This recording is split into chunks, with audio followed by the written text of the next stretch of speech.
সূর্য ওঠার আগেই প্রত্যেক দিন কিন্তু আমাকে ঘুম থেকে উঠে পড়তে হয়। Hi guys, my name is Shruti, welcome back to my another blog.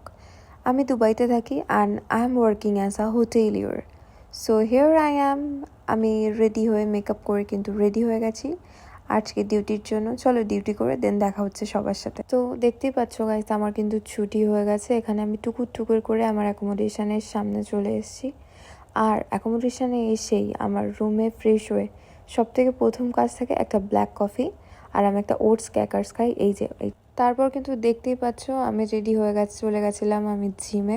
প্রত্যেক দিন 15টা মিনিট কিন্তু এক্সারসাইজ করা খুব ইম্পর্টেন্ট আপনার শরীরের জন্য।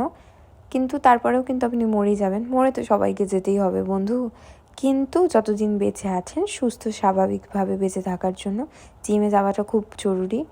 আর এই কোয়াড সেটটা আমি ক্যারিফোর থেকে কিনেছিলাম নতুন, তাই জন্য আমি একটু ক্যামেরার সামনে ক্যাট মারছি মিরারে দাঁড়িয়ে। জানি না কতটা জিম করি, তার থেকে বেশি ক্যাট মারি। আজকে জিম থেকে বেরিয়েই কিন্তু আমি চলে গেছিলাম চিকেন কিনতে।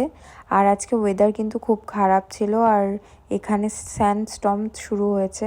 তার মধ্যে দিয়েও কিন্তু আমি মরুভূমি টপকে গেছিলাম চিকেন আনতে। এই যে আমি বাড়িতে চলে এসেছি, ড্রেস চেঞ্জ করে আমি একটু ক্যাট মারছি, কারণ আমি খুব খুশি চিকেন বানিয়ে। আর বেঙ্গলি স্টাইল চিকেন আর রাইস বানিয়েছিলাম।